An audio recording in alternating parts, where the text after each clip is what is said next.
Hi, this is Graphic Policy Radio. It has been a bad couple of weeks for trans people in America. I'm going to address it for about 2 minutes before we start our episode, because there are going to be some things that you can do about it. If you are trans or already living and breathing the struggle for trans equality and don't need a reminder, please feel free to skip the next 2 minutes of audio. We will be talking about some glorious queer art very shortly. But if you aren't trans and don't know what the hell I'm talking about, state governments around the country are launching unprecedented attacks on trans people, especially trans kids. They are making trans healthcare illegal for them and taking trans kids away from loving parents who support them. The anti-trans attacks aren't only happening in Republican-controlled states. Right here in New York City, Mayor Eric Adams is appointing gleeful bigots to chair major city agencies. In Maryland, there was a bill that would get trans people the health care they need, and it failed under a Democratic legislature because it was quote unquote an election year. We all have work to do where we live, which is why I am urging you to do a search for anti-trans legislation in your state and contact your local electeds. A good place to start is transequality.org. That's TRANS, equality.org, which is a national hub. They do great work, and you could donate to them and also see what's happening in your state. If you're thinking specifically about helping folks in Texas, I know that the Transgender Resource Center of New Mexico is helping trans family refugees from Texas relocate there and does good work. Look into who's running for school board where you live and ask them to support trans kids. You can always contact me on Twitter if you're looking for more meaningful ways to help. ELANA_Brooklyn is my handle. My only response in times like this is that we need to be in community with each other and we need to organize. And we also need to share moments of joy with each other and build our community. And with that, here's our episode about Our Flag Means Death.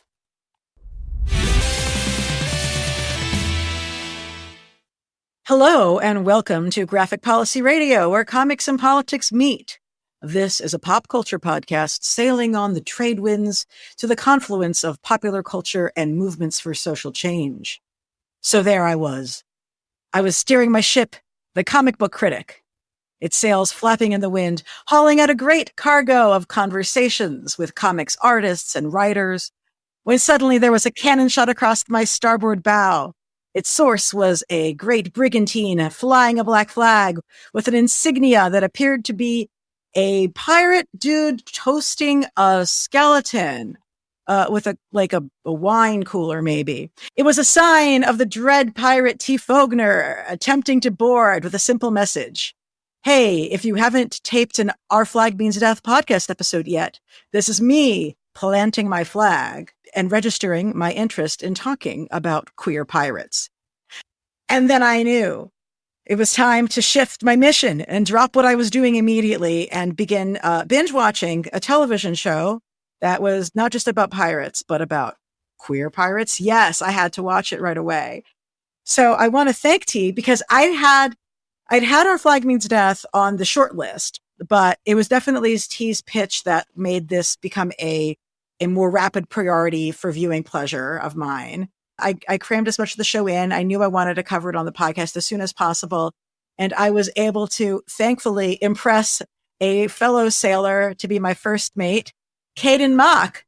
Cayden Mak has spent the last decade organizing people for racial justice, leveraging many aspects of technology and pop culture, formerly of 19 Million Rising, an Asian American Pacific Islander civic organizing group that I happen to love.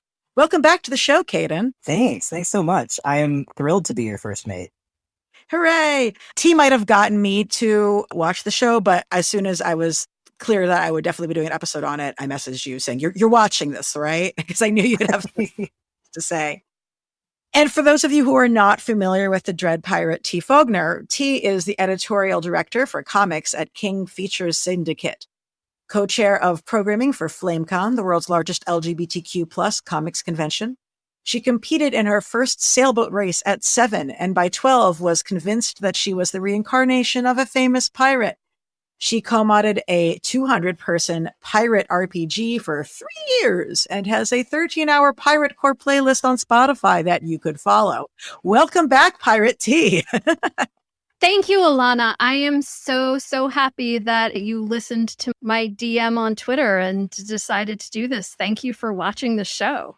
Oh, I love it. This show has brought me so much joy. I mean, guys, you heard me, gushing about Peacemaker. This is the other show that I've had that kind of response to that for me in the past. I don't even know how long. For folks who haven't watched the show yet, Taika Waititi is a genius and is the executive producer. The showrunner is someone whose work I actually was not familiar with prior to this. David Jenkins, who's done a really interesting and exciting time engaging with fans. He said he set out to write this absurdist historical fiction rom-com pirate swashbucklers show. And as he was releasing it, he saw the fan response was just full of people talking about queer content of the story, but not believing that it would actually result in there being queer relationships canonically on the show between major characters. And by watching people's response to it, he realized, oh shit, like people are super traumatized from watching shows for years in which they would see hints and reflections of their identities in shows, and then things would be left to subtext. He was always going to make a show where these subtext was text, because that's the nature of any good story about piracy, frankly. He's so moved and feels our pain, basically, for all we've had to go through to get to this, in this case, meaning queer fans, to get to this point where he's like, oh, of course I was going to always have that happen. I'm not a fucking psycho. I'm telling a romantic comedy. And the only reason people would doubt that would happen is because of the dominance of heteronormative stories and homophobia in popular culture. The fact that he's voiced this sympathy for queer viewers is kind of remarkable to me. And that kind of caring about queer characters and queer people in real life, including the many queer people who are working on the show as writers and actors, really shines through this television show. I pitched this show to a friend recently as historical fiction about pirates if the executive producers were all Tumblr users. And God bless it. There's something about I don't know. I didn't know this thing about David Jenkins, the showrunner, and I think it says a lot that he's keyed into fan culture in that way, because it feels like that. I actually don't feel like we get this show without the kind of fan culture that has been on the internet since I've been on the internet, basically, where people are shipping people and raising up the subtext into text for themselves because nobody else is going to do it for them. Yeah. Yeah. It's so fascinating to me, because to him, he was like, well, of course, we're going to do this queer love story. This is pirates. Pirate history is queer. And then we're all just so traumatized that we can't believe it's actually finally happening. I know that Black Sails, was a pirate drama that a lot of folks love that had queer characters in it as well. But, this is definitely a show that uses history in creative ways, but is also very much an absurdist comedy. Taika Waititi being the producer shows through. And of course, his performance in it is absolutely majestic.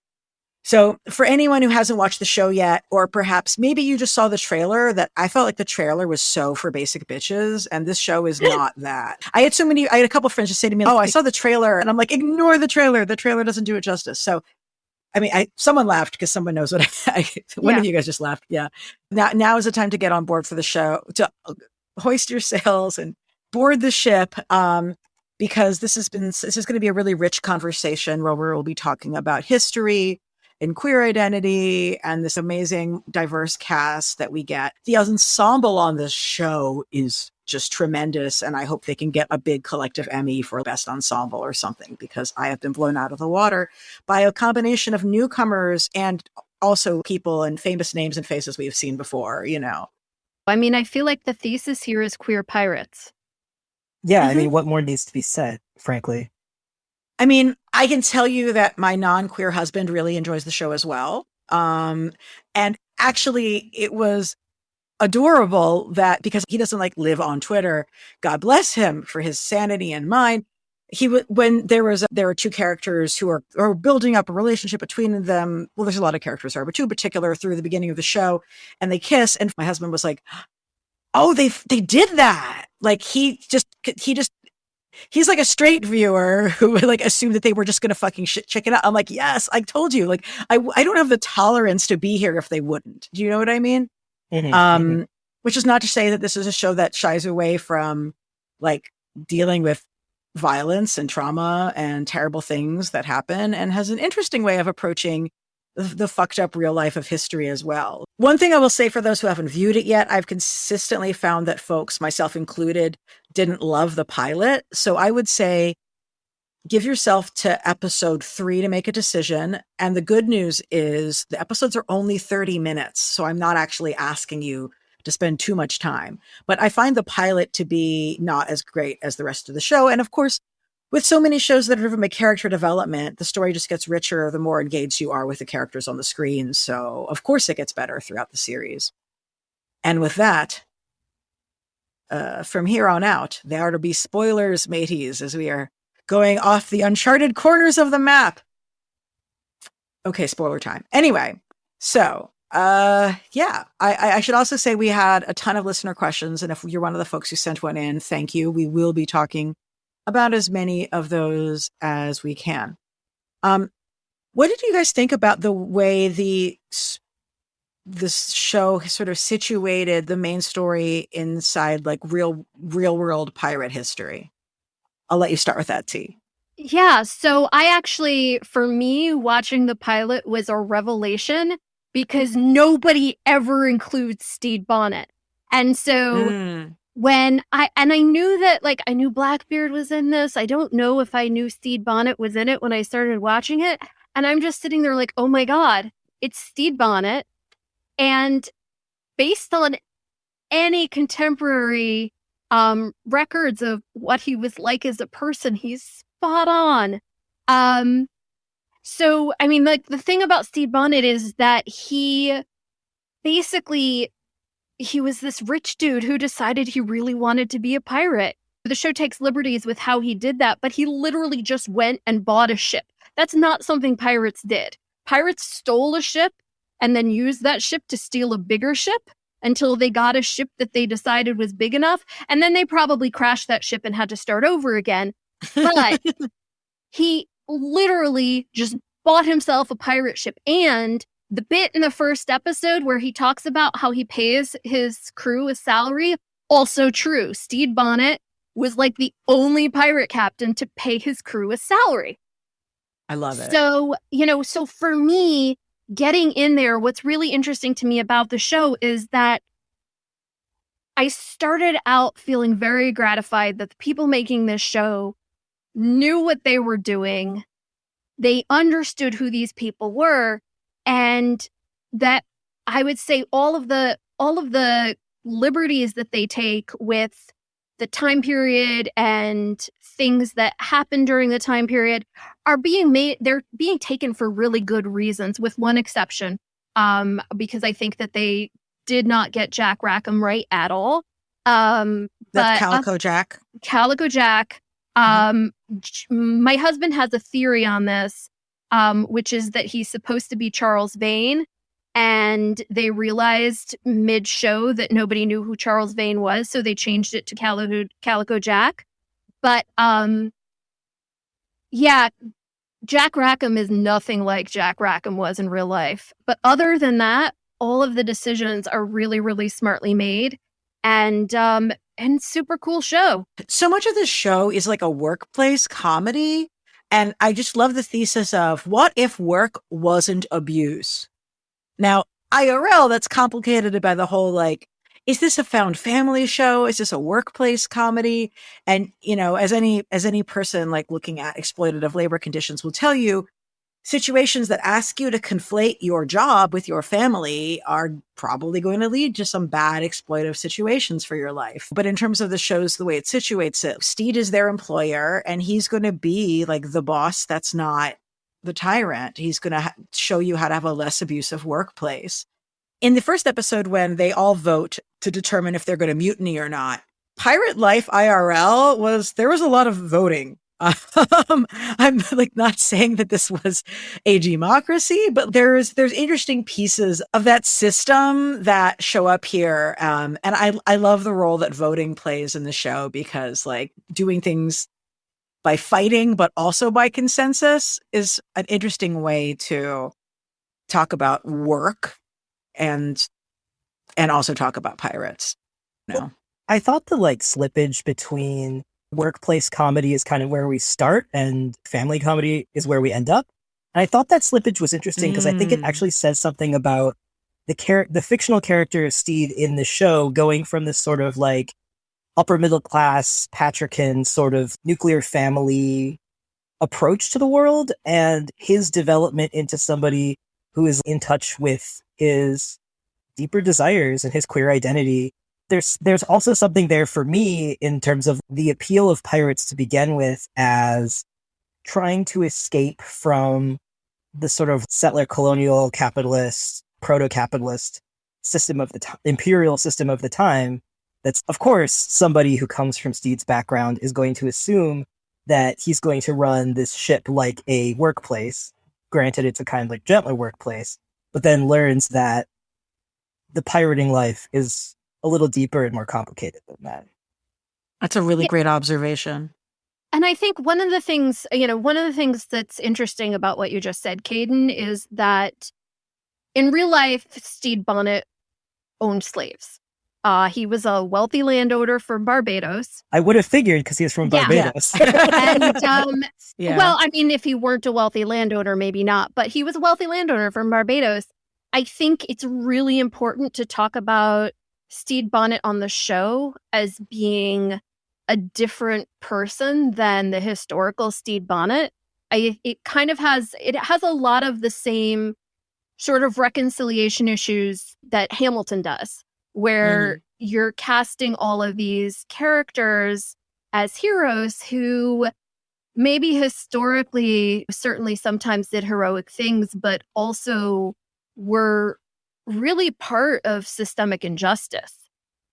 I worry that at times it seems like people feel like you either have to completely just have everything be historically accurate and also condemn everything everybody does at the same time, or like it's wrong to interpret historical stories into historical fiction. I think this show does a great job of fictionalizing lives based on both bigger truths, but also sort of more buried histories about them. Yeah, well, I think that the comedy format actually does a lot for that, right? That it's like, I think there are liberties that we allow in comedy that we do not allow in like straight drama programs. And that's something that, in addition to having moments of uproariously funny, just silly situations that work really well, it also kind of sort of like cognitive space to make room for that. And the places where anachronisms show up, I think, point to the fact that this is a show for contemporary people that is like set in the past, but using the past as a jumping off point to then also talk about like human condition and what's going on with human beings in the present. Also, continual dilemmas for human beings about belonging and how do we live good lives and what does it mean to love each other. I think that the sort of genius of the show to me is using comedy to create space for that in a way that I think like a dramatic historical fiction show, I'm more ready to pick apart, being like, oh, well, this guy in real life was maybe not such a cool guy. But because it is this like romantic comedy, I'm like, yes, I'm on board with this. I'm into this character for who he is in this show. You know what I mean? Yeah, that's a great point. I will actually say that one of our listener questions was asking us what our favorite anachronism or inaccuracy was. For me, the conversation in episode 2 around the gentrification of Pirates Cove, it's the sort of thing where it's like this same phenomenon happened throughout all of history, but like would not have been called gentrification at that time. And I loved That was my favorite. It's not quite an anachronism because that is the kind of thing that does happen, but calling it gentrification is an anachronism. And that brought me great pleasure. And the crew just debating like if Pirates Cove had already like lost its weirdness and been sold out and was cooler before. And it was so relatable as a resident of the Bay Area. Yeah, exactly. Well, yeah. I mean, just to add some historical color here, the era that the show is taking place in, that was actually a real issue. It was actually particularly a real issue in New Providence, which is where Spanish Jackie's bar is, because that's about the time that the British sent a new governor, Woodes Rogers, who was really, really hype on killing all the pirates. And so this was really a thing that was happening in the Caribbean at the time, and that there was a lot of concern about. So because even though there's all these sorts of much bigger, complicated issues around piracy, the pirates were on fairly good terms with a lot of the colonies of people who had been enslaved and then escaped. Mm-hmm. And so, and other people who were in the area, there was a lot more acceptance of differences. And then the English came in and tried to tamp all of that down. But as far as favorite inaccuracies, anachronisms, I really, really loved what they did with Steed and Mary, actually. So Steed and Mary technically had 4 kids. The names of the kids that they use in the show are not the names of their real life children. And in real life, Mary was, I don't want to say she was like okay with the whole he was going to run away and be a pirate thing, but she was aware of it. And before Steed left, he actually he basically signed over governance of all of his business to Mary, so that she could actually control his business in his absence, which is something that's pretty unheard of at the time. Men did not give their wives control of all of their business and belongings. So, when we see Steed do that at the very, very end when he fakes his death, but she was very, very much part of that from the beginning. But I loved what they did with the two of them as characters, in that by the end they were, they were able to understand each other. They were able to accept and acknowledge that their life together was not healthy for either of them, but that both of them could have healthy lives outside of that were the lives that they wanted to live.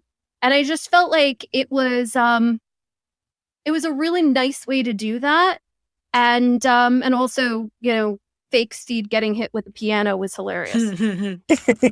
Yeah, just the show's decision to have Mary not be the bad guy is so feminist and important. Yeah. I was full on expecting her to kind of like basically have a heel turn as like the jilted wife, but it was amazing that was not the case. I know. Like, it's so easy to have her just be some harpy who's not understanding. Maybe she's homophobic. She just wants to ruin his life. And it's like, no, she's a full person who was also unsatisfied, as you could clearly tell, who has her own interests, which include my other favorite anachronism, which is painting paintings that were definitely not painted then. Yes. I was like, sure. But if she did paint those, she was truly a visionary painter who wanted modernism. But regardless. That's what I loved about that, was that it was implying that she was a visionary painter. And I saw that as sort of a commentary on the way that artwork by women and other people of marginalized genders was ignored for centuries. And credit for inventing all of these movements was always given to men, and particularly white men, and usually at a time that maybe there'd been somebody else doing it for a while first. So I felt like that was great, and I really took it as she was supposed to be that brilliant. I like it. But I also one of the sweetest moments in the show is when Steed tells her that he's found somebody, and she says, what's her name? And he says Ed, and then he uses male pronouns, and she's just like so happy for him. And it's like this moment of like, yeah, I probably had figured that out, and I'm just so glad you did too. And it's really precious. Yeah. Cayden, did you have a favorite anachronism? This is not necessarily an anachronism so much as it's like one of those things that I appreciated the sort of physical comedy of it, which is how many people get around in rowboats across indeterminate distances very quickly. They're the sort of devices of coming and going. You're like, I don't think you can row that fast by yourself. And also, how far did you go? Yeah. But that how is anybody finding anyone that fast? Yeah. How does this work? But there's something about that I just found so funny. And like the way that people would show up places, is simultaneously, it's just like, it allows them to do more funny things with space and time that allowed them to condense the show in a way that kept it well paced while also adding a level of absurdity, the being on a rowboat, getting hit by a cannonball, just like really silly stuff. And I had a lot of appreciation for that. I don't know why that stands out to me. No, but it did. And we would laugh about it like with great regularity. How wonderful is the boat? Just as a beautiful specimen of impractical, there's got to be like a word for it. Something which is just too beautiful and impractical to be real. One of the moments that was so heartbreaking watching the show was at the end of the season, seeing the pirates forced to throw all the books into the water. Yes. When you know that if this was just about practicality, they would have sold those books because that's just worth a lot of money. But it isn't just about practicality. This is about cutting yourself off from someone who you feel hurt by. But just seeing that whole library going into the ocean was a beautiful shot, just killed me. But let's talk about the boat. Let's talk about that boat. I love the part where it's pretty early on where Steed takes Ed into like his secret backup closet.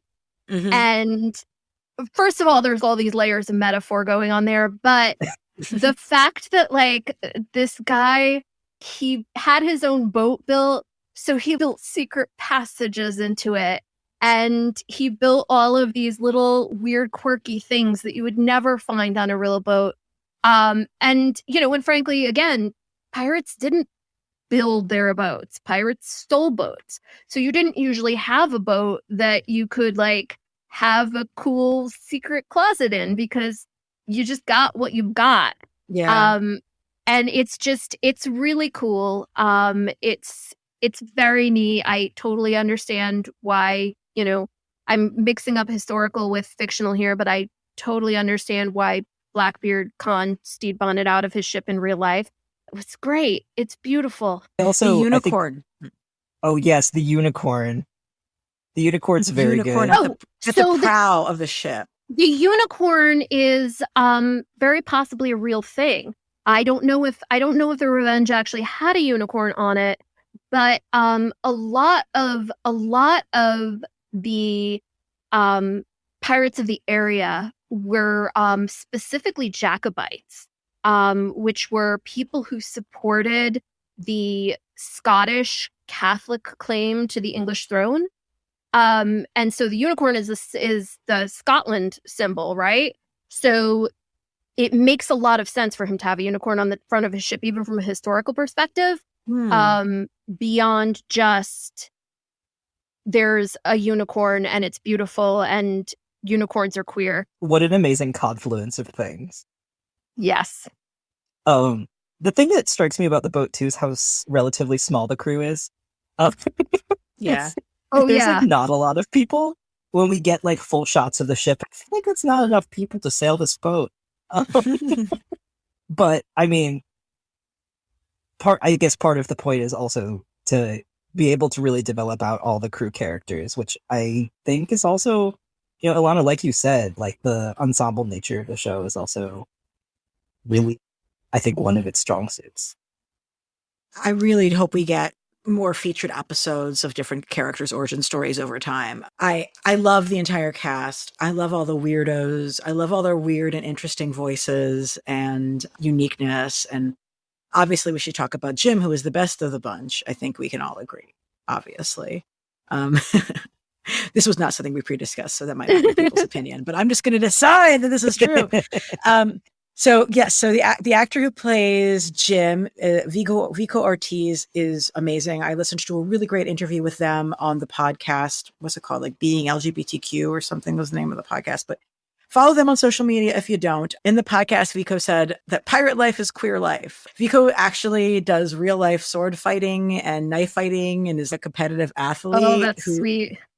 Yeah. They were the on like the Puerto Rican sword fighting team, and of course they got into it because of Star Wars as a kid, of course. But so one of the things that so Vico in real life is a drag king, and Vico's non-binary, and their character is non-binary. I don't know if the part was, if like when they were making the show, they were like, ooh, let's have a non-binary pirate, or if they were trying to do it's a woman disguised as a man, like Shakespeare thing, and then they hired Vico, and then they were like, oh, let's do non-binary because this actor's non-binary. I don't know, whatever it is. It was a great like story point.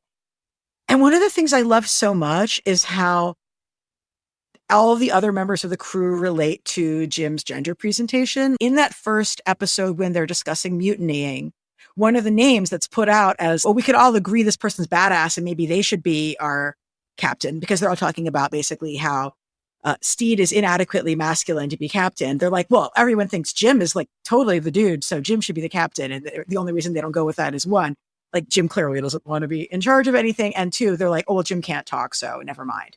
So Jim, who's non-binary, is the person who's manning the best, basically, of the crew. And I love how it's only once that they're able to come out as being a non-binary person that they have a voice.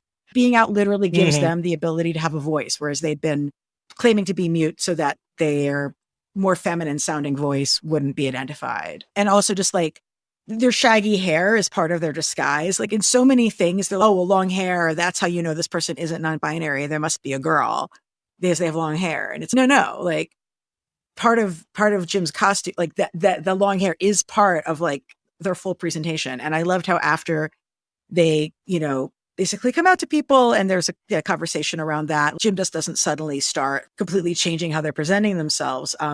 Apparently that was an idea that Vico had themselves. The show was like, okay, well, and then after you come out, we can, tailor your outfit a little bit more. And Vico was like, no, keep my outfit exactly as it is. I'm just going to drop the beard and nose.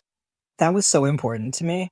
Yeah. Talk to me. Like as a pre-coming out, as like a kid, as like an 8-year-old, 9-year-old, was really into like historical stories of women who passed as men to like serve in armies or go on adventures.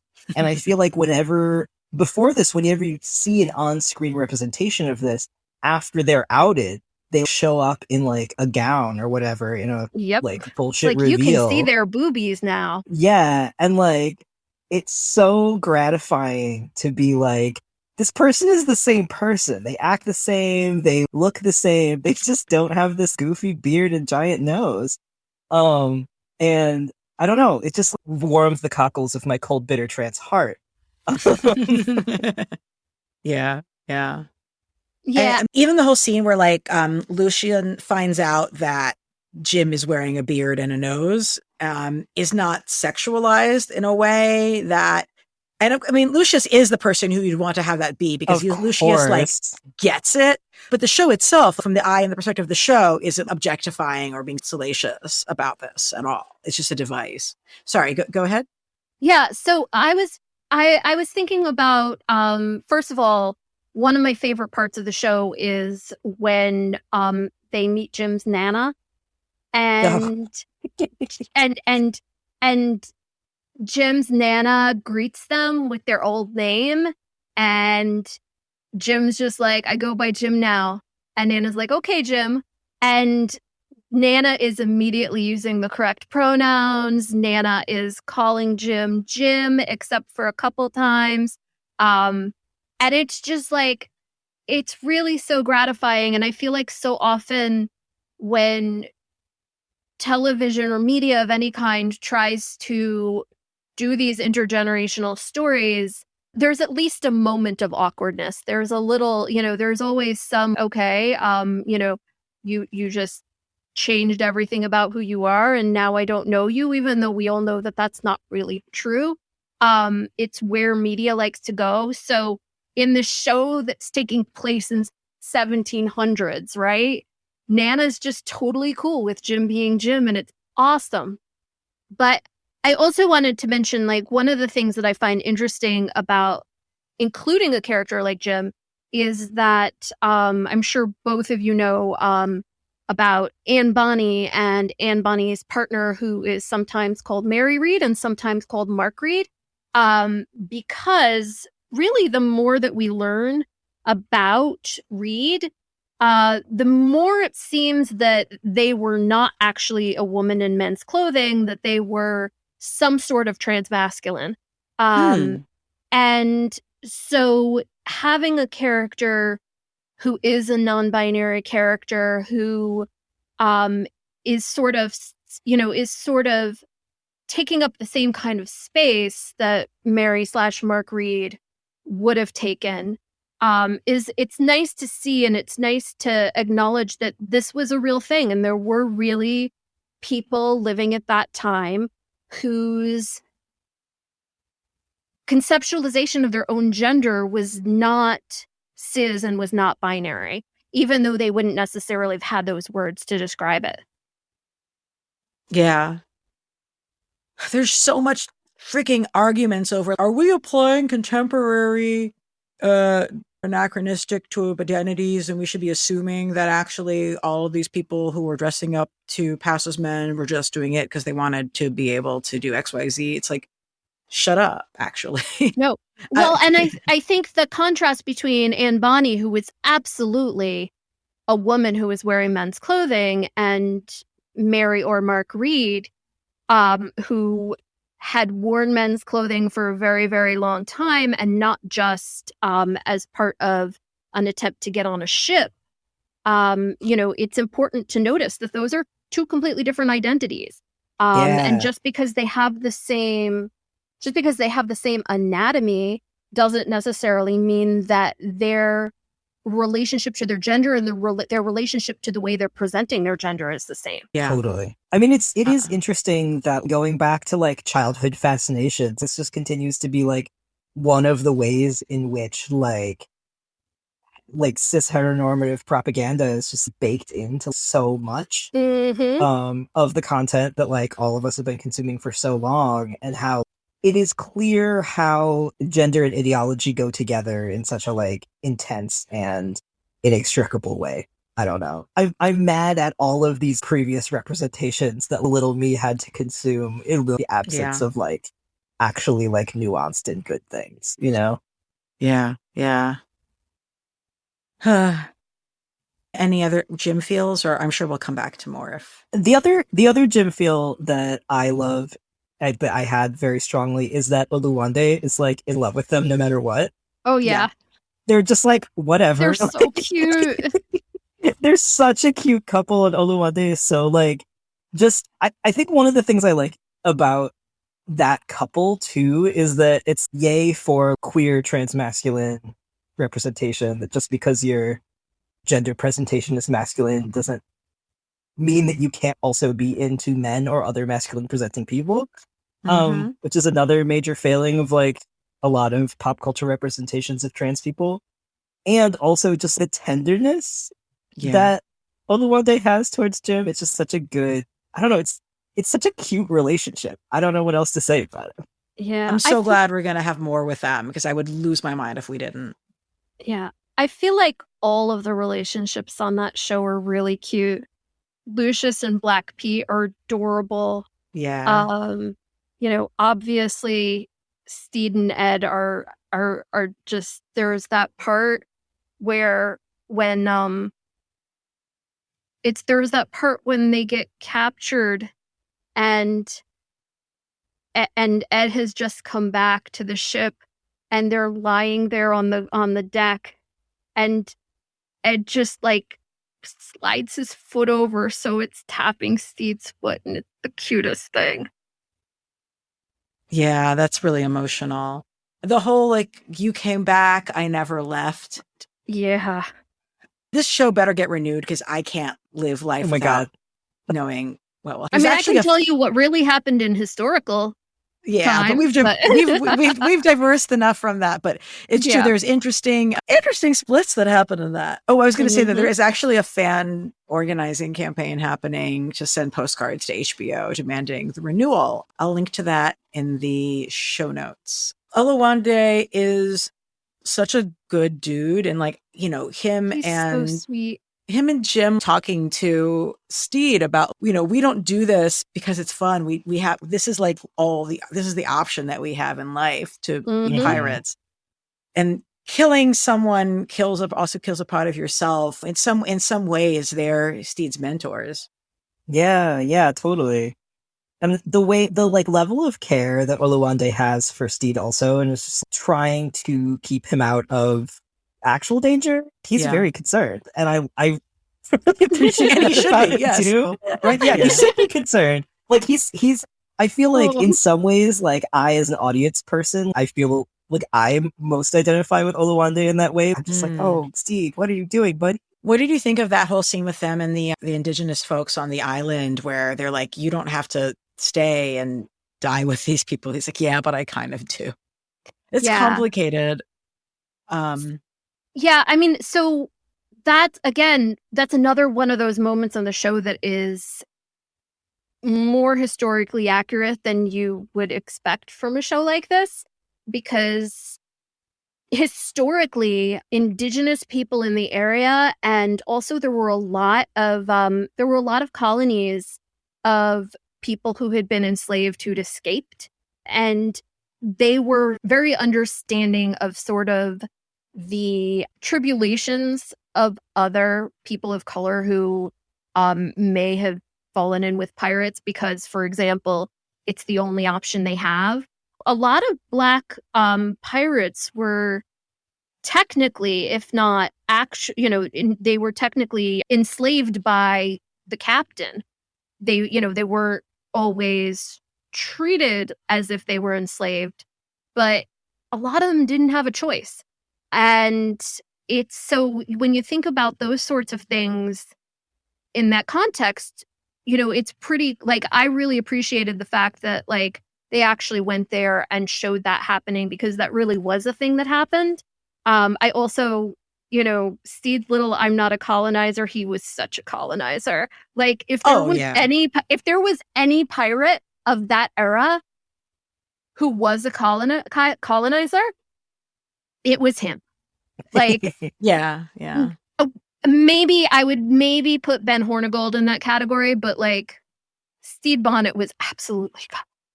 It's like, you have a plantation, dude. Yeah. I mean, it's interesting because we definitely got questions from listeners about pirates and the relationship with enslaved people. And I think it's really easy to sort of see this sort of idealized situation where you have, because there were lots of pirates that were people who'd been enslaved and who escaped and became pirates, which is, you're like, oh my God, what an amazing badass story. But it's not always that, Yeah.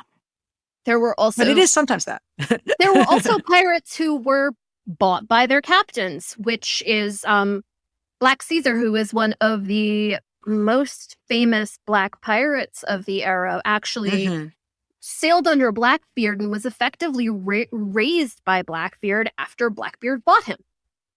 So, that you're talking about all kinds of complicated relationships. A lot of the time, one of the really interesting things about pirates and their interaction with the slave trade is that slave ships were actually the best type of ship for pirates to use. So there were a lot of pirates out there capturing slave ships. Not because they necessarily were abolitionists, but because they just wanted the slave ship as their ship, because there was lots of room for shit. So what ended up happening, though, was in some cases, pirates would free everybody.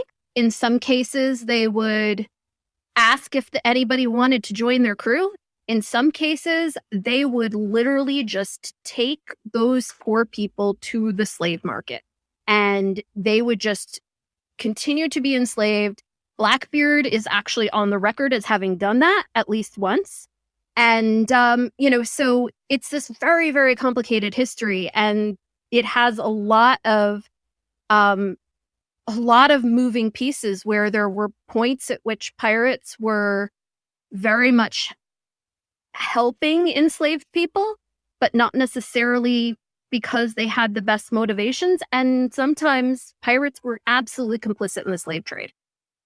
I feel like the way the show has handled race has been interesting because you see racism happening from characters with power, but it's also not like this story where this is the only thing that is happening in the lives of the diverse cast. It's not like every single moment is like white people saying racist shit to Black people. And certainly like having a cast that is, maybe predominantly people of color is consistent with the reality of like life in the Caribbean at that time.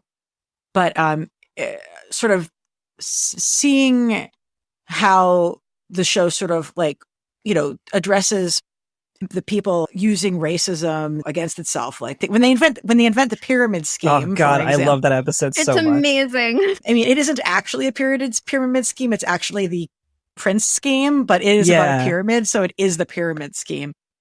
Is just genius.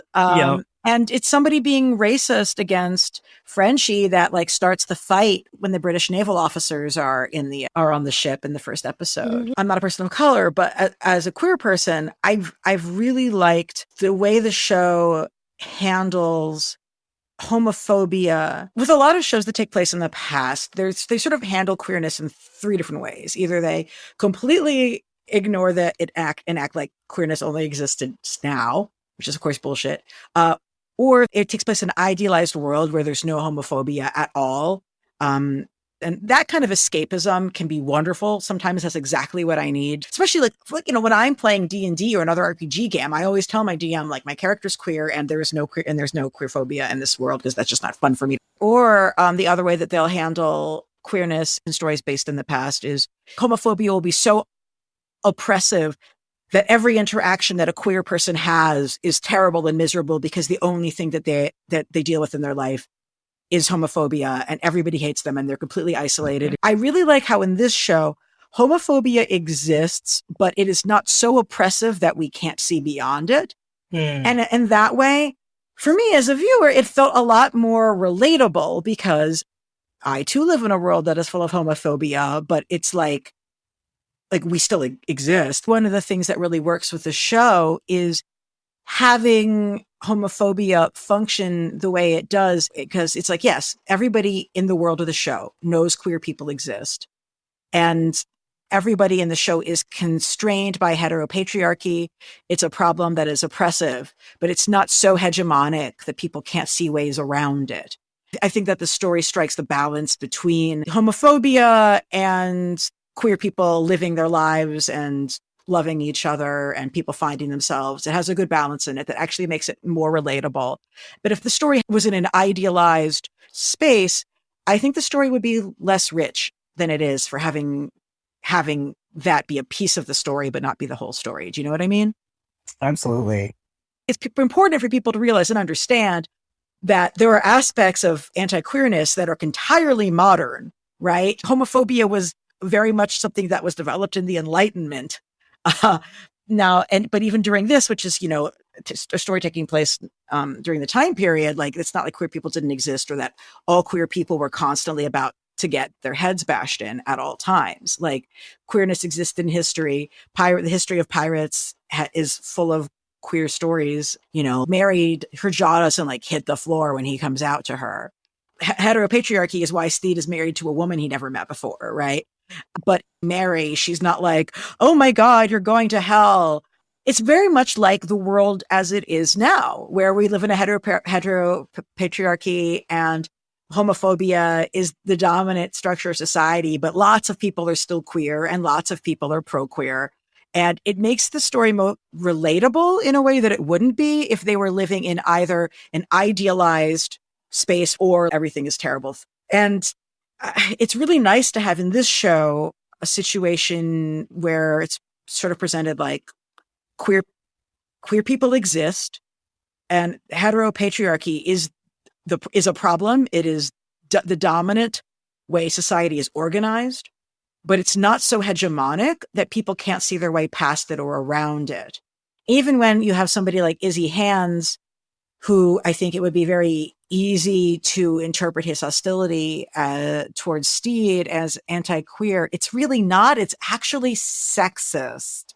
At least in my reading, he's not registering a complaint about who's fucking who. He's registering a complaint about people doing masculinity wrong. Yeah. He's also jealous. Oh, he's wicked jealous. He's so jealous. I love the fan art that shows him like mooning over Blackbeard behind his back. Yeah. Oh my gosh. So that's another place where another little period nuance thing. At the time, the sort of thing that we would today consider the stereotype of like an effeminate gay man, that was not read in the same way. That was read as a mockery of the Spanish. The way that gay men flagged at the time was by being very, very hyper masculine. So when you look at Ed, he is absolutely presenting as a queer character, not just within our time, but within his own time. The more what we would call quote unquote masculine presentation a man had, the more likely he was to be gay. It's important for viewers to have that context. And that's really interesting. Because I just think if you assume that everybody who's mean to your favorite queer couple is because they're anti-queer, then I feel like you're missing a piece of the story here. At least like very much my reading is that like he also has a very constipated sense of like what it means to be a man and like what the role that violence plays, and that's, you know, the source of a lot of his hostility and resentment. And of course the interest that Ed has in Steed is that he's like, oh, there's other ways you can be. These ways have never been available to me till now. And I am interested in exploring those things. Well, I mean, this also to me gets to, I think, actually what the show is also about on a deep level is masculinity, right? The whole thing is just such a really like surprisingly nuanced exploration of masculinity. It's done in such a disarming way. I really can't think of another like piece of media that does it quite like this. And I think that's like why I love it so much. I mean, I think one of the things that's very effective about, especially I think showing the rest of the world through flashbacks at Steed's sort of origin story is being able to see the Badminton brothers and like what jerks they were to him as young men. That is like, it's never explicitly homophobic, but it's heavily implied that it is. Yeah. Right? Like, and the way that his father treats him and all that like a lot of that is core to like why he wanted to become a pirate and why he doesn't feel like he belongs in the sort of like button down like straight world, right? Yeah. And I'm sure that was why there's a lot of queer pirates in real life. Yep. I mean, I think part of the reason there were a lot of queer pirates is also just the fact that women weren't allowed at sea in most cases. So, you know, if you were a gentleman on a ship, your choices were kind of limited, and you might feel a little bit more open to relationships that you wouldn't have considered otherwise. But yeah, I think it's sort of like a green world kind of metaphor where you've got the colonies and then you've got the sea, and if on the sea you can be who you want to be, and then in Barbados you've got to perform this certain thing, and then we see like the rich people's party, you've got to perform this certain thing. But there's also this place where, it's kind of a, there's a lot of like inversion, in like the sense of inversion festivals about it, where like now you're at sea and anything goes, and you can put fuses in your beard and make your face look like smoke, and you can have a library at sea, and it's just kind of this place where everybody can be who they want. Or you can be Spanish Jackie and have 18 husbands. You can be God, I love Spanish Jackie and her. have 18 husbands. We haven't talked about Spanish Jackie.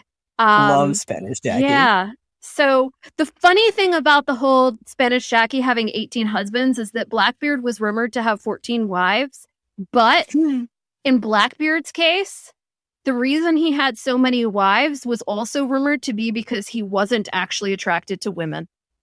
Nice. And he just kept he kept thinking he would find one that he would be attracted to, and it just never panned out. Wow. But yeah, Spanish Jackie was real, and that was an amazing performance, and I love her. Oh, she's so good. We were talking a lot in our conversation around Peacemaker about that show as a meditation on masculinity, and also tons of queer stuff. This show is so much more explicitly queer in the characterizations that we have. But, I don't know. I guess, do you have any thoughts about pulling apart those differences? I mean, I think that what I felt like we got with Peacemaker was a little bit more of a linear spectrum, whereas this is complex manifold of masculinities, where the way that people's masculinity, each character's expression of masculinity overlaps, touches each other in different interesting ways. And it's not necessarily this tension between two poles, but rather here's a bunch of people like trying to figure out what they want their lives to be like and how they want to live. That I think is like really, one, it's relatable. And also I think it, you have like a large enough cast that you have space to explore like a lot more nuance. And give your audience not just sort of like, here are the things that are in tension, but like what happens when these different kinds of masculinities come together and maybe like create friction. Yeah. And like, there's, you have from the original crew working for Blackbeard, like Fang, who's like totally ready to get hit on by oh yeah, by Lucian, because everybody is completely ready to be hit on by Lucius because like, Lucian is like good like that. And like, yeah, like you have all different kinds of expressions there. I think that's really key. We have not spoken as much about Blackbeard himself as you would assume we might have on a show such as this, because there are so many amazing characters in the show that we all love. But we should definitely talk about Blackbeard. I mean, just the way the show builds up to the reveal of Taika playing him, sort of being off camera in those ways is really, and like really making sure that everybody in the audience has to know, like, yes, this is a big deal, this person. And, I imagine even for everyone, this is still a household name, is really excellent. And I love the idea of, Blackbeard is having a midlife crisis of ennui. The people around him sort of refuse to let him express the fact that he is having a crisis. I mean, it's interesting. When I rewatched the first couple episodes of the show before we recorded, and like you do see from the start, Izzy is like, oh yeah, the captain is like half lost his mind. And he's saying that before he even meets Steve. So like it's known by everybody that this guy is on his last limb. And, because being Blackbeard is exhausting and there's no retirement for workers, right? I mean, I could get completely derailed talking again about the question of what is a vacation and what is retirement and explaining these concepts. Sorry, T, go ahead. No, I was just agreeing with your no retirement for workers comment. I think what's interesting about this portrayal of Blackbeard is that he's absolutely a character who's been performing another character for a very long time. And is trying to sort of sort out which parts of him are the character, which parts of them are himself. He talks about being bored, of being Blackbeard. And that's very, it very much feels like, somebody who is so good at one thing that they're constantly expected to do that one thing over and over and over again until there's no end in sight. And you really feel the pathos of that character. Yeah, that's really true. I love how the story really sells that, like, Blackbeard isn't just about violence. Blackbeard is artistry. And that was true historically. Blackbeard was actually known for not killing captives. It was one of the reasons that he was such a successful pirate, because basically Yeah. his strategy was, if everybody knows that I'm not going to kill them, then they're not going to fight as hard.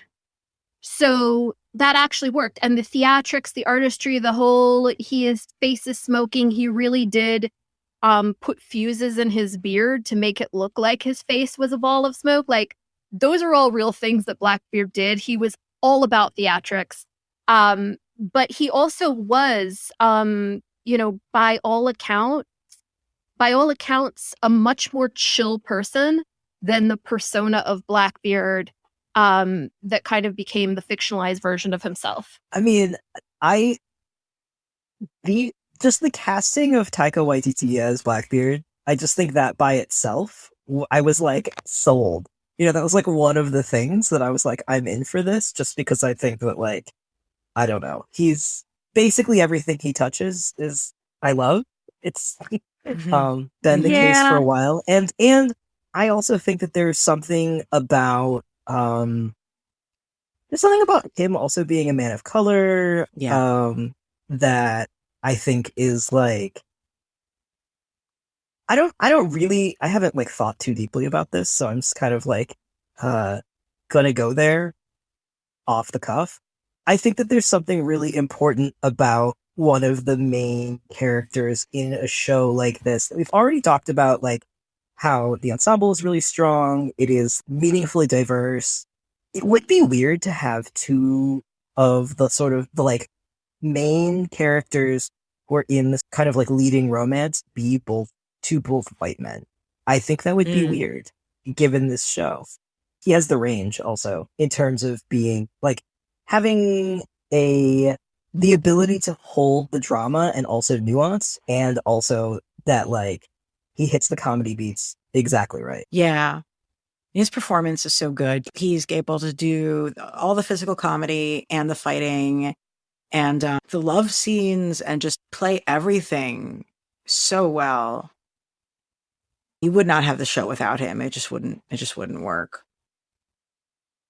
I definitely am interested in, and I have not found, but I'm interested in seeing more thoughts from folks who are Maori, talking about, like, specifically having a Maori actor inhabiting this particular role, because I think that there's something interesting in those particulars as well. If someone sees something you like, point it to me, please. I'm trying to not think too hard about potentially bad fan takes about, like, it being bad to have a person of color in this role because this is actually a white person who did XYZ that was bad. Basically the Hamilton argument. I don't want to have a fucking Hamilton argument about it, is what I'm trying to say.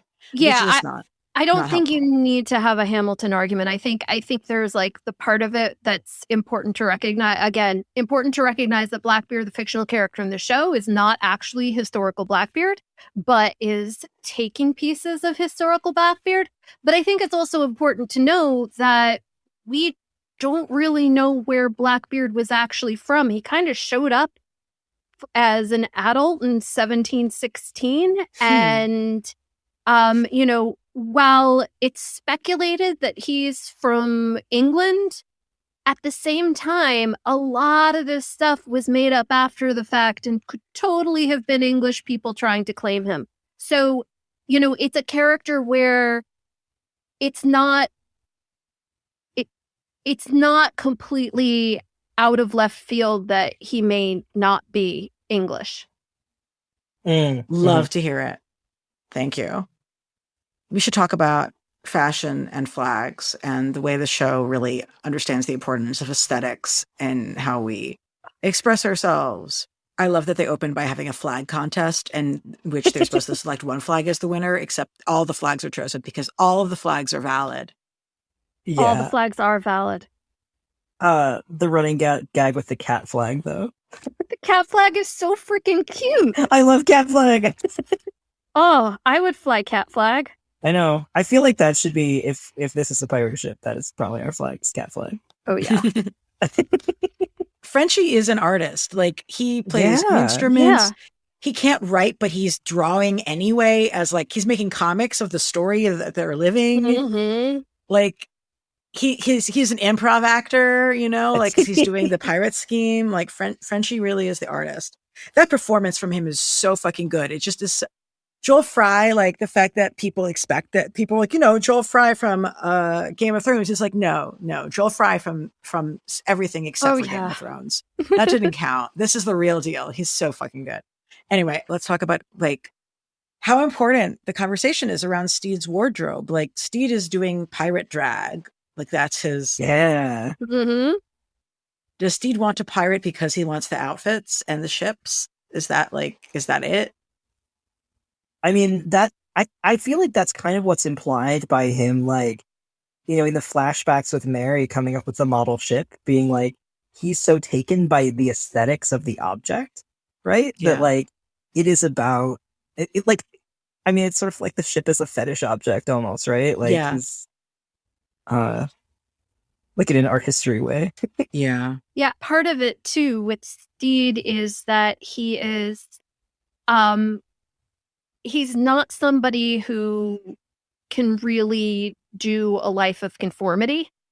And so he's definitely, I think, attached to kind of the romanticism of piracy and the idea of like being, you know, brave adventurers out on the open waves, who, you know, don't follow rules. And so he kind of, it's sort of his escape.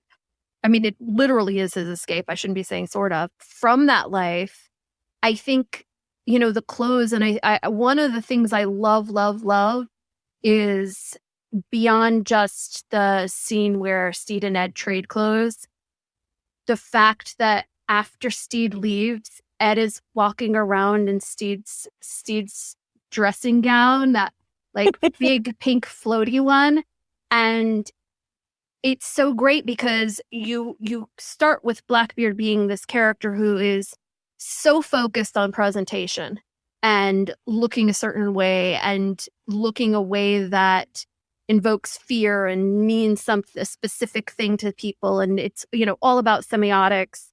And then sort of does this shift in the way he feels about those semiotics. I mean, even to the point of, you know, the whole no beard. It's interesting to see him sort of pick those things up and move further away from that as the show progresses. Yeah, and the episode where they go to the dinner party on the other boat. Oh, yeah. As a sort of like inflection point for that. Yeah.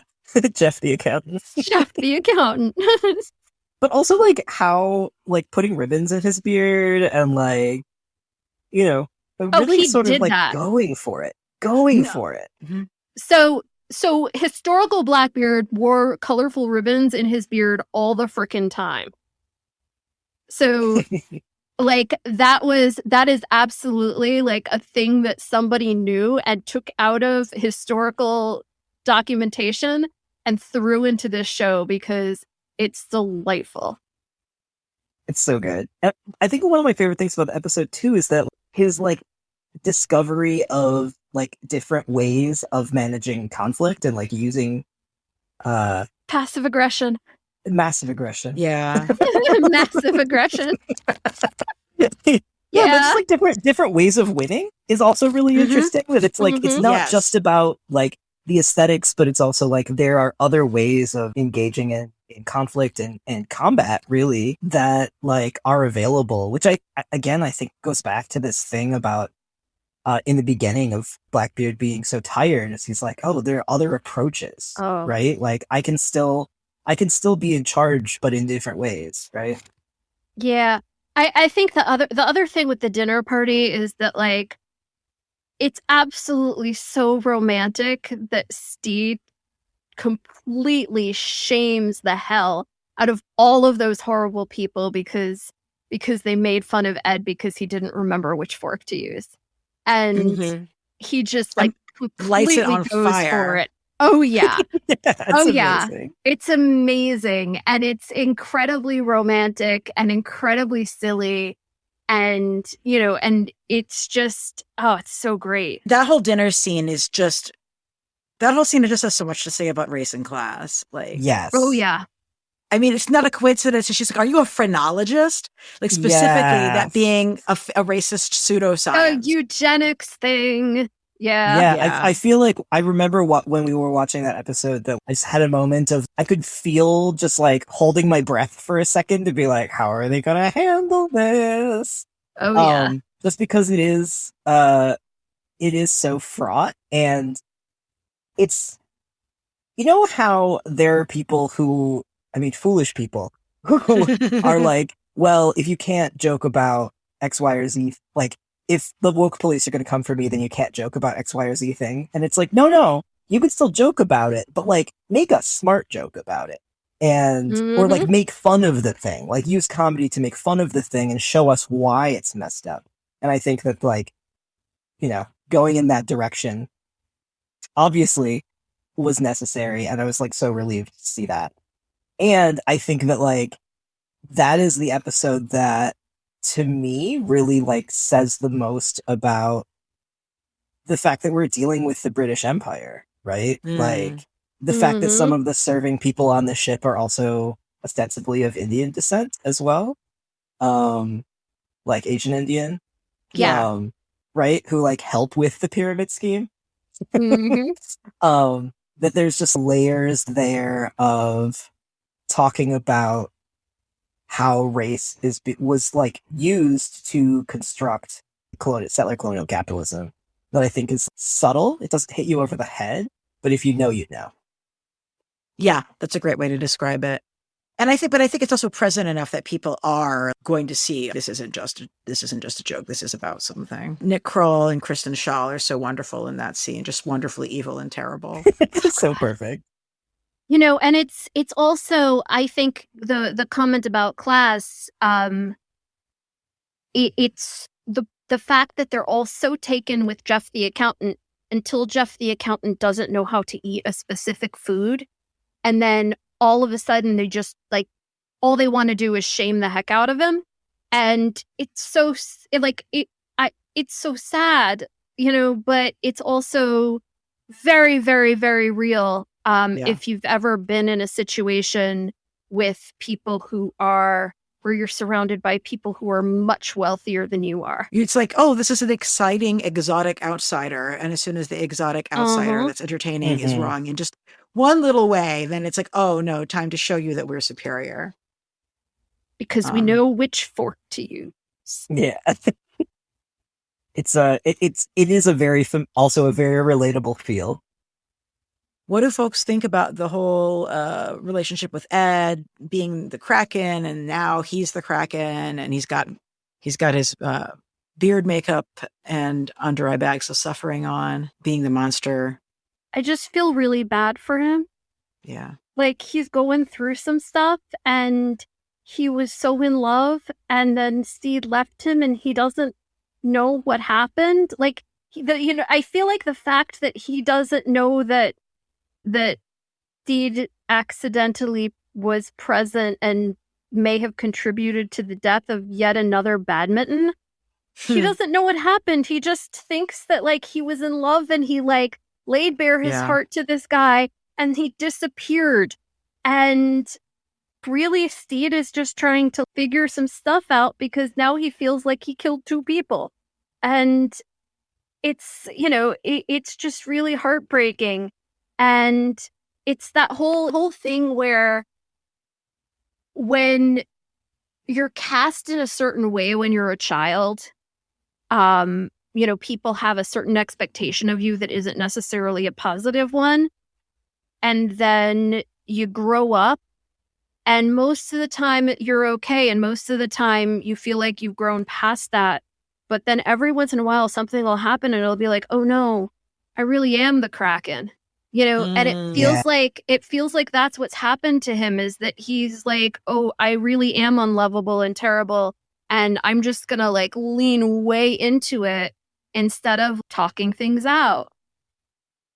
I feel like the show's preoccupation with both Steed's and Blackbeard's childhood trauma is also like extremely queer.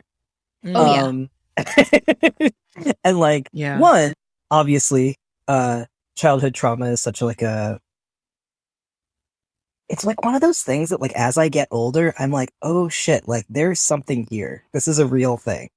And also I feel like, well, obviously Steed's childhood trauma is heavily implied that it is also about his like, even as a like being one of those kids that everybody thought was queer, The thing about Blackbeard's childhood trauma is that it is about like abandonment by a male caregiver. I mean, it's not just abandonment, obviously. It's like a lot more gruesome than that.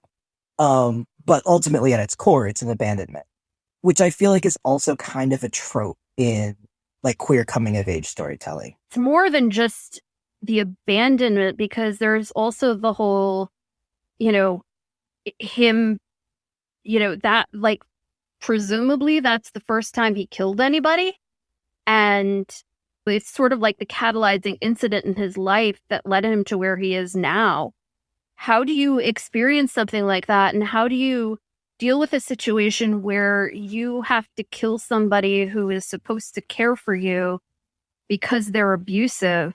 Yeah. And now struggle with defining yourself by that or coming up with a new definition for yourself. Yeah. I loved that we got those moments from his home life and the connection with the red fabric. When he threw the silk into the ocean, that was another thing. I'm just so distraught. I'm like, but your connection to your mom,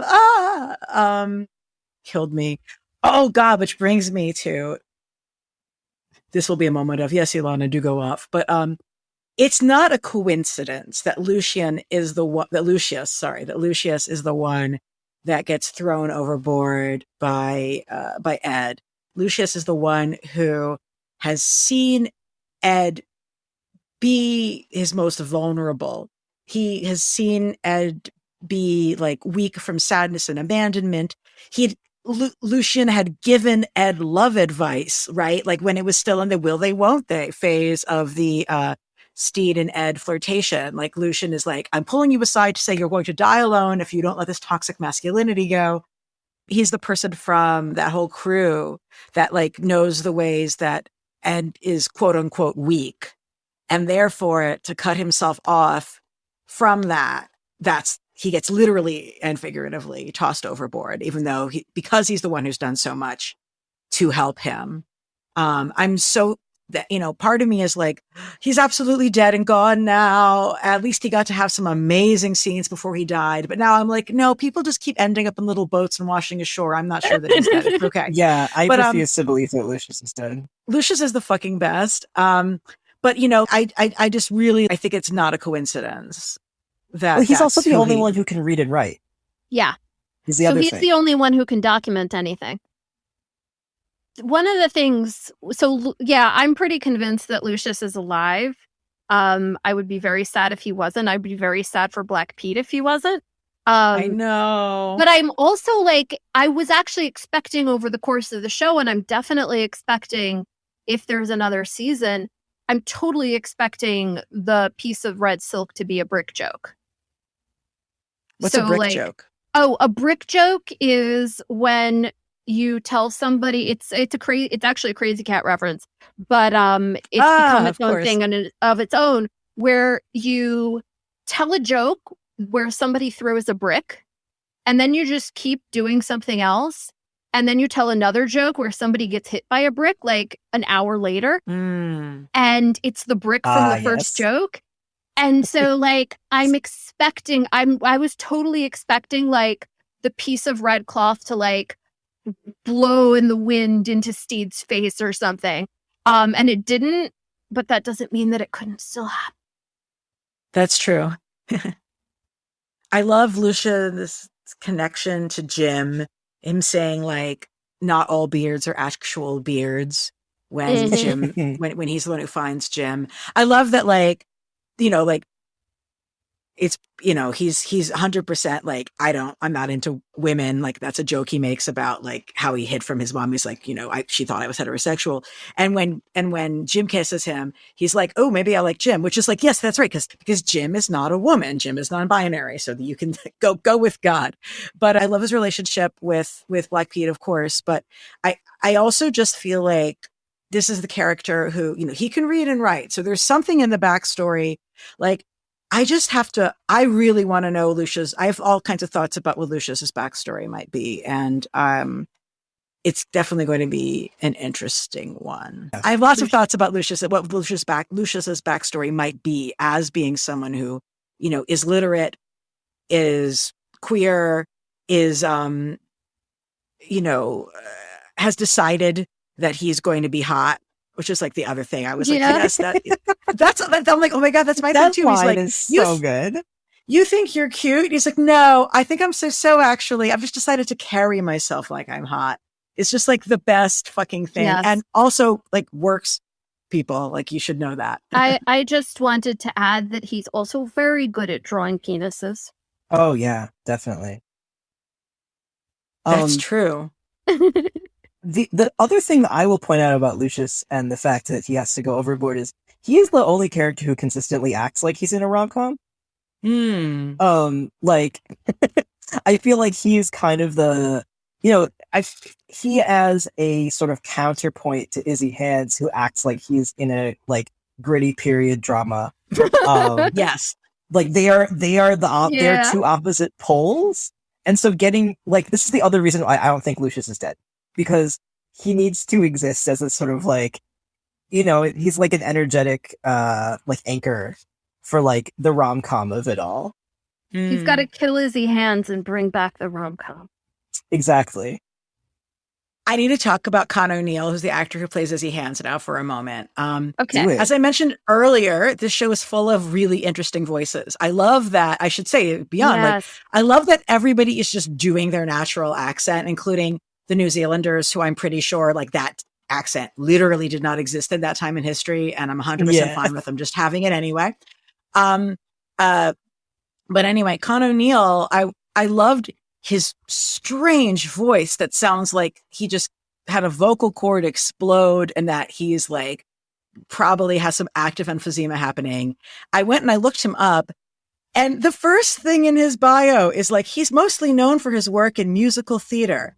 Now, I am not a huge expert on contemporary musical theater, although the current production of Company on Broadway with Patti LuPone is amazing, and they still have a mask mandate, so go see it now. But I was like, that voice, you can have that voice and be in Hair or a rock musical, but like, that's not standard musical voice. So I went and I looked up some of his earlier singing appearances. That is not what he sounded like when he was younger. I have not gone to like look up interviews to be like, so dude, what happened? But that man's voice has experienced some sort of trauma. And I think it's really interesting that like, I've listened to him sing in a beautiful angelic tenor, like literally, like no joke, beautiful angelic tenor in his Broadway role in Blood Brothers, for which he was nominated. Yes. No, not nominated. He won the Laurence Olivier Award for Best Actor in a Musical. But like, this is an actor who's like seen some changes, let me say. I'm very fascinated by like that whole aspect of him. His Twitter account is also like 90% yelling at the Tories and like 10% supporting Izzy Hands fan art. I'm like, oh, that's so cute. It's great. He like loves the fan art and hates the Tories. I'm like, good on you. But yeah, that was very fascinating. I was just like, what did anybody else say? Oh yes, clearly this man, his background is from musical theater, because that was surprising and awesome. Would not have guessed. But yeah, that voice is just like, it carries such tension in it that it like hurts. It hurts. And it's also, but it's not that, it's different than he sounds like normally, but it's not super different. He's not putting on a voice. Like I need it. That's the thing I need to know. Is he putting on a voice? It's like, that is definitely acting. But if you do listen to him talk, like he was in like a action thriller recently. I saw the trailer of it. And he sounds similar to how he does on the show, but not exactly. Interesting. I thought so too. I actually should look up Matthew Maher, who's Black Pete, and see because like he has a specific way of speaking as well that's unusual, and I think brings something to the character. Nat Faxon, who plays the Swede, is also Elfo on Disenchantment, which I really love, and I really love his moment of singing soprano for no apparent reason during the fuckery. But anyway, Yes. I know that as soon as I was like debriefed to T about like Con O'Neill's Broadway history, T unloaded something very on the opposite end of Izzy Hand's facts on me that I feel like now is the opportunity to hear more about. Do I need to tell you all about Izzy Hands, the real person? Yes. Okay. So, as far as I know, he was not actually called Izzy. So Israel Hands, he was 16 at the time that this would have been taking place. That's a rough 16. Yeah, he was 16 years old. So he has seen some shit for a 16-year-old, I gotta say. He was one of Blackbeard's closest confidants. That part is absolutely true. He's one of the things that's really interesting about him is that when Blackbeard was finally killed at Ocracoke, Israel Hands was one of the few people to survive. And the reason he survived was that a night or two before the battle, Blackbeard shot him in the knee. Claimed to have shot him, quote unquote, accidentally. But Israel Hands was taken out of commission. He was sent to a hospital on the mainland. They were near North Carolina at the time. Sent to a hospital on the mainland to recover. Then Blackbeard got killed, like within days of that. And the folks who killed Blackbeard was killed by a guy named Maynard. They arrested all of the remaining people from Blackbeard's crew, one of whom was Black Caesar, one of whom was Israel Hands. I don't recall who some of the others were, but there weren't very many. And really, they only allowed Israel Hands to live because he was so young. So one of the things that I really find interesting about the show is that he's the one who makes that comment about like how the only retirement is death. He's actually one of the very, very few pirates to have successfully retired because Blackbeard very generously shot him in the knee and he wasn't able to fight. Do you think that maybe he like got Blackbeard caught, like when he was in the hospital, he like spilled the beans or something? Oh, absolutely not. Blackbeard basically went on a suicide mission. Like he was like, oh yeah, he was like gunning for it. So before he died, he stole Stede Bonnet's ship, abandoned Stede Bonnet's crew. I think he abandoned a bunch of other people too. There were a bunch of ships that got because I feel like Charles Vane's ship got grounded around the same time. He basically went to Ocracoke, had a huge party with a bunch of his friends, including Charles Vane and Jack Rackham. There is speculation that they had a threesome during that time. There's a lot of speculation that Blackbeard and Charles Vane had an on and off thing. But then Blackbeard like took a very, very limited number of his crew and charged into a battle that he was very ill prepared for. So maybe he shot Izzy in the knee because he wanted Izzy to not get caught with them, and that was the only way to get him off the ship. That's incredibly plausible. That's definitely a popular theory. Wow. Pirates in real life. So many feelings. Yeah. I have one book recommendation from a friend of mine. My podcast co-host for my Deep Space Nine podcast, Deep Space Dive, Sarah Daniel Rasher, folks may know, is a erstwhile Shakespeareologist, and I believe it was their their mentor in one of the grad schools. Was the author, I should say, of Rum, Sodomy, and the Lash, Piracy, which I have read. Okay, yeah, I'm not surprised. Rum, Sodomy, and the Lash, Piracy, Sexuality, and Masculine Identity by Hans Turley. Love to It's hear a it. fantastic book. It's a really interesting book. That's the book that I learned the little bit that I said before about how really effeminate characterizations of men were actually mockery of the Spanish during the time from that book. Love it.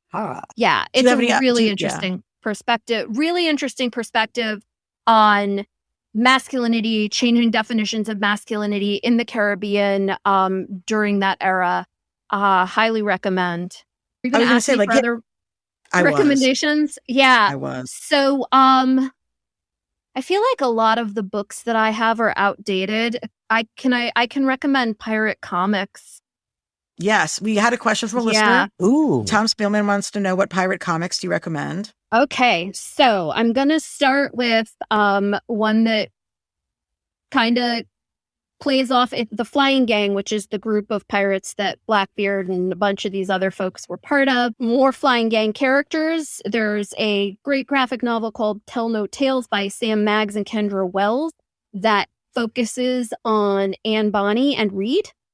It's delightful. It's very queer. It's very cute. Woodes Rogers is in it. I would definitely recommend that. Another really great, and I think at this point classic pirate comic is the manga One Piece by Ichiro Oda. It's got all kinds of cameos of different famous real historical pirates or pirates who are based on pirates. It's also super queer. There's Polly and the Pirates by Ted Nifo. I feel like that's maybe like 10 or 15 years old at this point. Super cute. It's about a little girl who goes on a pirate adventure. And then there is a spin-off of Princeless called Raven the Pirate Princess by Love it. Higgins Love it so much. and Ted Brandt that is fantastic. And so I feel like a lot of the things I'm recommending are very much focused on female pirates. Oh, there's also Captain Kate, which is very, very hard to find. It's a 1968 comic about a female trader captain during this particular era. It's by Jerry and Hale Skelly. So those are my pirate comic recommendations, and but a lot of them are really focused on female pirates, or in the case of Tell No Tales, female and non-binary pirates. That's awesome. I don't know, Cayden, if you have any recommended reading you want to offer as well. I don't think I do. That's okay. I was going to say, like, the original questioner had said, other than Terry and the Pirates, and like, yeah, Terry and the Pirates really is one of the classic comic strips. Mm-hmm. Really beautiful art.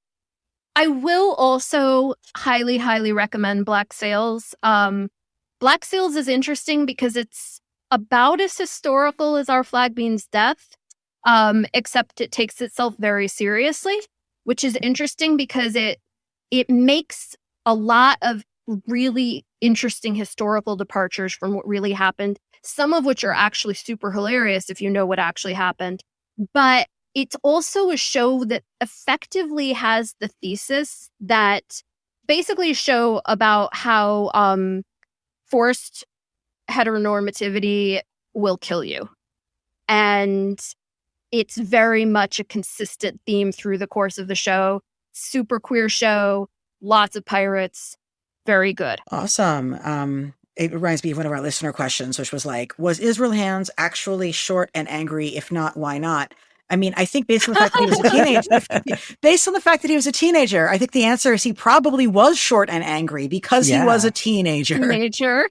Yeah, I mean, I don't really know that. I don't know that much about what his personality was like. But yeah, he was 16 years old. He was probably short and angry.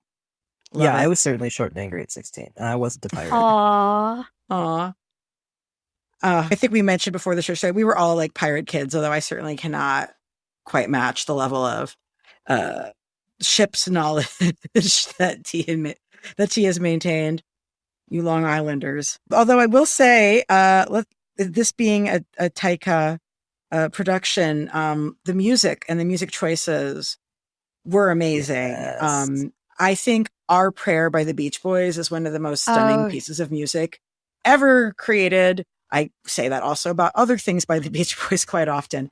But the deployment of that song in the scene where Steed is getting rescued by Blackbeard from the Spanish, basically. Yes. It's so beautiful. Apparently that was suggested by the editor, had put that out. But like, it's not just that it's angelic, but it's an angelic beach music. Felt like a great choice. Yeah. You know, using the chain. That was the one I was going to Yes. mention. Oh my gosh. The like Mhm. Fleetwood Mac, beautiful. It's so well executed. The Cat Stevens thing was just like, it'll kill you. Like, I mean, Oh, but of yeah. course. I thought they did really interesting musical choices. Mark Mothersbaugh was I don't remember what his title was, but he worked on this, so I'm not surprised that the Yeah. music was great. The other thing to say about music is also Button naked in the moonlight playing his flute, Oh, yeah. Mm. and Carl the seagull. And Oh, just Carl. what a bizarre character Button is, but also like I think what's really sweet is like how seriously the whole crew takes him, even though he's like Yeah. kind of a weird dude. Buttons is kind of one of the only people who seems to really know about the sea. Yes. And he also has magic powers. I think Buttons is a druid. Yeah, totally. He talks to the seagulls. He communes with the seagulls. His Yeah. intensity. I also love that Carl's death is the thing that finally like gets everybody to just like be done with Jack Rackham. Like Mm. the guy, he's so terrible. He's also, I'm gonna repeat, nothing like historical Jack Rackham, and I'm very, very bad that he's off model. But Hmm. like the fact that the crew all takes it so seriously that like Carl's death is like just this unspeakable, horrible crime and unforgivable. And then there's the really sweet scene with Buttons and Olivia, and they're talking to each other, and it's just like it's kind of like tear jerking. Olivia, The other seagull. the other seagull, yeah. Oh, I know. And then they give her captions. I mean, because she's actually Yes. speaking to him. Yeah. It's beautiful. Let's go and make sure we're hitting up all the listener questions that we have time for, of which there is not an unlimited time. For question for T or for anyone else if needed, a pirate factoid that you wish this show or pirate media more broadly were incorporate. What's a weird or important thing that gets missed? So in this show in particular, and I'm also upset that it's not in Black Sails, is Blackbeard was very, very good friends with a howler monkey named Jefferson, who is 3 feet tall. And and literally any account of this friendship talks about it like a friendship. Like Blackbeard made friends with a monkey named Jefferson. And I really want somebody to explore that relationship, because like the idea that like Blackbeard's like buddying along with this giant howler monkey and that he considers the howler monkey his friend is so great. And I really want to see people make more use of that in general in media. I realize that there may be some budgetary restrictions, Yeah. but Yeah, maybe. Jefferson is so good. I'm sure there are things that they could do to like maybe take some liberties with it that would also be excellent in terms of animal friends. Yes. Yeah, but it's also one of those things where there's that point where they talk about how Blackbeard has a no pets rule. And it's like, this man wouldn't have had a no pets rule. He had a 3-foot monkey. Yeah, that's beyond a pet. That's a life partner. It is a life partner. Oh, I wonder where he got the howler monkey from. I mean, From Port Ecuador. Royal. I mean, Ecuador, but what? Oh, okay. Yeah, Port Royal. He met Jefferson in Port Royal. Oh, I hope the little furry man was okay. He probably wasn't. I don't know what happened to the little furry man. Damn it.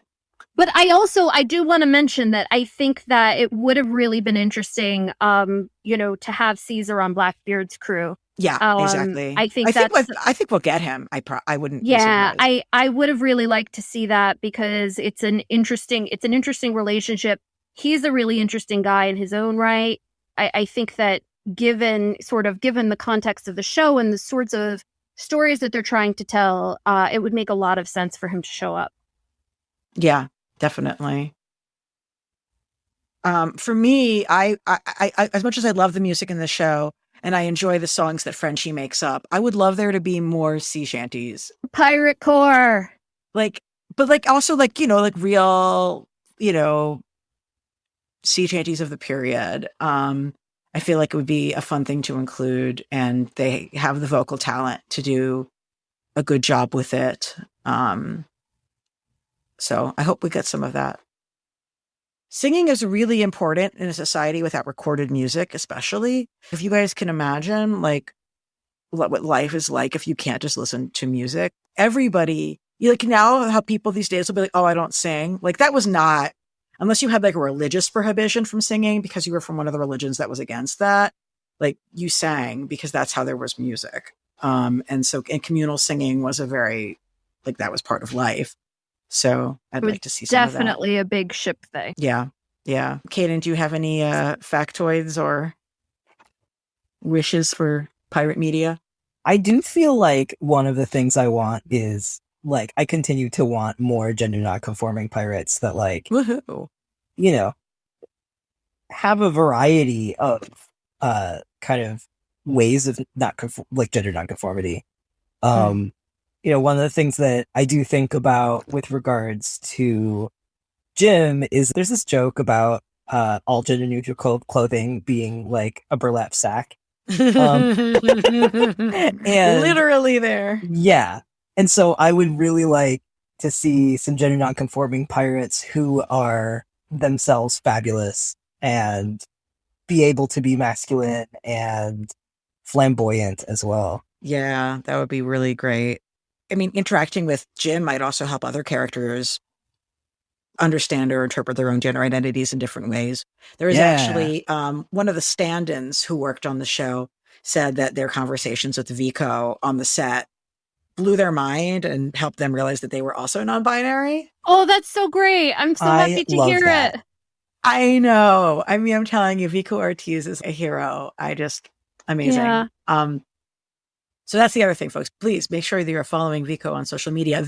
Oh my gosh. Samba Shoot, the actor who plays Roach, and Vico Ortiz went to a Ren Fair in California together on Pirate Day.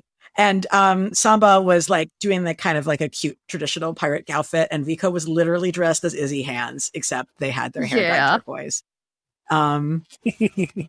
They went to Pirate Day at the fucking Ren Fair.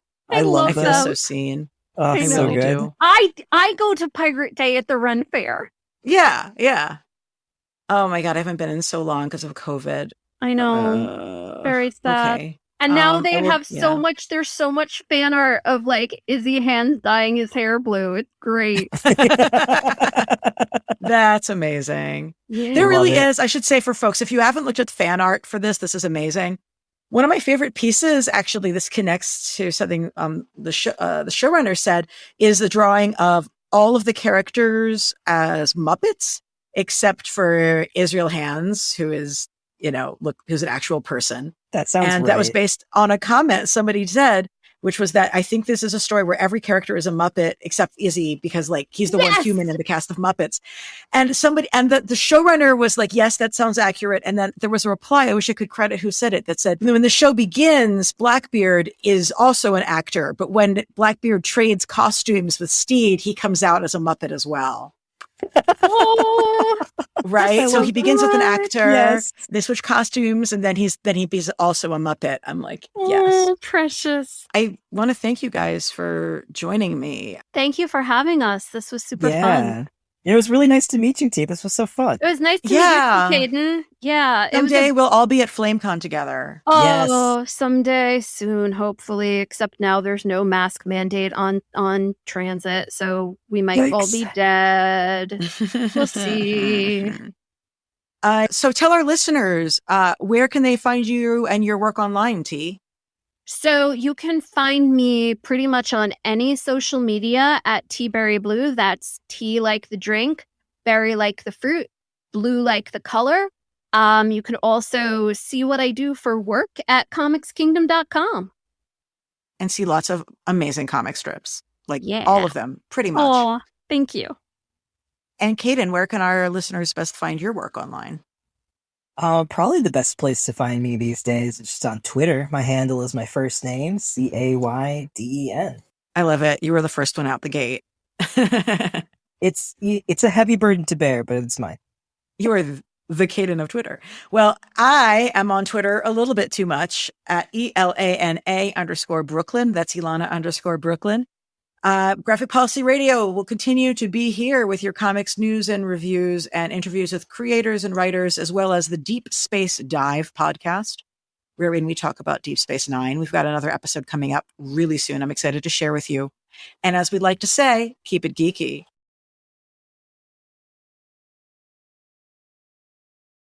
Hey, thanks for watching the previous video from Graphic Policy Television. Just by watching, you help support our site. Thank you so much. Now, if you're watching these videos, you probably care about geeky things like movies, television, comic books, toys, games, video games, you name it. You can go and subscribe right now to our YouTube channel to stay in touch and catch all the new videos, or check out our website at graphicpolicy.com. There's a nice link on this end of the video. But as always, thank you for watching. Keep on rocking and keep it geeky.